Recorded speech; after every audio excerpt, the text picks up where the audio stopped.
구독, 좋아요 눌러주세요. 안녕하세요, 슈르입니다. 코스피 지수가 그래도 최근에 좀 급등을 해서 한 1800선까지는 다시 올라왔습니다. 급격한 상승으로 인해서 일부에서는 이제 시장이 너무 과열되었다는 말까지 나오고 있습니다. 심지어 시장이 탐욕으로 가득 찼다는 말까지도 나오고요. 또 기사로도 그런 게 나오고 있고요. 근데 솔직히 코스피 2200부터 들고 있던 사람들은 참 기가 찹니다. 그죠? 2200에서 거의 1430 정도까지 떨어졌다가 이제 겨우 한 반 정도 회복을 한 건데, 반도 아직 회복을 못했죠. 그런데 탐욕이라니요. 참 어이가 없죠. 2007년도에 코스피가 2000을 찍었습니다. 13년이 지난 지금 1800인데 과열이니 탐욕이니 하는 게 이제 말이 안 되는 거죠. 13년 동안 한국이 마이너스 성장을 한 것도 아니고요. 또 꾸준히 성장을 하고 있는데 말이죠. 아무래도 개인 투자자들이 계좌 개설도 많이 하고 계속 순매수를 하고요. 많이 몰려들고 또 시장이 급반등을 하니까 탐욕이라고 표현을 한 것 같습니다. 보통 공포에 사서 탐욕에 팔라고 하는 말이 있죠. 사람들이 모두 공포에 질려 있을 때가 주가가 가장 쌀 때니까 매수하고, 사람들이 모두 탐욕에 가득 차 있을 때가 주가가 가장 높을 때니까 팔라는 거죠. 근데 이게 참 판단 기준이 애매하죠. 탐욕과 공포라는 건 감정의 종류잖아요. 근데 사람들이 어떤 감정을 가지고 있는지는 객관적으로 판단하기가 참 어렵잖아요. 또 감정이 일정한 것도 아니고요. 주가가 오르면은 계속 오를 것 같고 탐욕에 가득 차고, 주가가 좀 떨어지면은 계속 공포스럽고 계속 내릴 것 같고, 하루아침에도 바뀌는 게 감정인데, 그런 거를 다른 사람들이 어떤 감정을 가지고 있는지 그런 거를 측정하는 게 아주 어렵습니다. 개인 투자자들이 많이 사니까 탐욕일까요? 그러면 외국인들의 매도는 공포가 아니고 이성적인 판단일까요? 그렇게 말하기는 힘들죠. 또 개인 투자자들이 인버스도 아주 많이 사고 있는데, 인버스 ETF도요. 이거는 어떤가요? 탐욕과 공포라는 거는 아주 주관적인 거죠. 그래서 측정하기가 참 힘듭니다. 그리고 나 자신도, 나도 탐욕과 공포에 휩싸이기 때문에 이성적인 판단을 또 할 수 없기도 하고요. 그런 측정하기 힘든 다른 사람들의 감정을 측정하려고 애를 쓰기보다는 회사가 가진 자산이나 수익에 비해서 지금 현재 주가가 싼지 비싼지를 알아보려고 노력하는 게 더 현실적인 방법인 것 같습니다. 이건 그래도 어느 정도 객관적인 지표가 있으니까요. PER 같은 지표를 너무 맹신해서도 안 되지만 그래도 무시를 해서도 안 되죠. 그래도 가장 기본이 되는 거는 회사가 버는 돈에 비해서 지금 주가 수준이 어느 정도인가 살펴보는 게 가장 기본이 되는 거 아닐까요? 개별 종목 PER은 당연히 고려를 해야 되는 거고, 또 시장 전체적인 PER도 어느 정도는 살펴보는 게 좋습니다. 아무래도 역사적으로 PER이 높은 수준이면은 좀 주식 비중을 줄이는 게 좋겠죠. 반대로 낮은 수준이면은 주식 비중을 늘리고요. 물론 딱 PER만 봐서 되는 건 아니고, 채권이나 다른 자산들의 수익률이 얼마인지도 비교를 해봐야 되겠죠. 거의 제로 금리라면은 PER이 꽤 높더라도 주식을 사는 게 더 좋을 수도 있으니까요.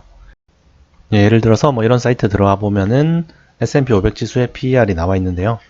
지금 주가가 최근에 폭락을 해서 좀 내려가긴 했지만 그래도 역사적으로 봤을 때 PER이 원래 좀 높은 편이었습니다. 아마 이번에 기업 이익이 줄어들면은 PER이 더 많이 높아지겠죠. 한 40 정도까지도 올라갈 수도 있는데요. 현재 주가 수준이면은. 그러면 좀 PER이 높으니까 이제 팔아야 된다고 판단을 할 수도 있겠죠. 반대로 PER이 낮을 때는 좀 적극적으로 매수를 하고요. 그런데 그렇게 딱 이제 PER 절대치가 높다고 해서 무조건 팔아버리고 낮다고 해서 무조건 매수하고 이런 거는 사실 아닙니다. 아까 말씀드렸다시피 이제 주변 상황 같은 거, 채권 금리나 이런 것들도 비교를 해봐야죠. 지금 이렇게 2001년 그 IT버블 붕괴 때나 2008년 금융위기 때는 PER도 높았지만 이제 채권 금리도 높았죠. 한 4%, 5%, 6%. 예, 그에 반해서 이제 지금은 채권 금리가 거의 이제 제로를 향해서 다가가고 있죠.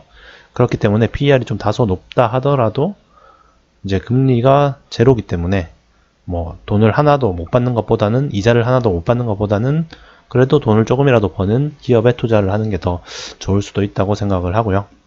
어쨌든 전체적으로 봤을 때는 PER이 높을 때 팔고 낮을 때는 좀 어느 정도 사고, 무조건 다 팔고 다 사라는 말은 아니고 그냥 비중을 조금씩 조절을 하는 거죠.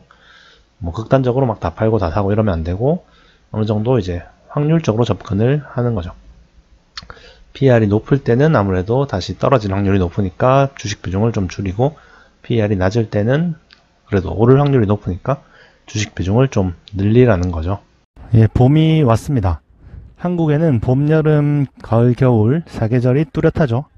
누구나 봄이 언제 오는지 알 수 있습니다. 경제에도 4계절이 있죠. 그런데 경제의 4계절은 차이점이 있습니다. 바로 순서가 지 맘대로라는 거죠.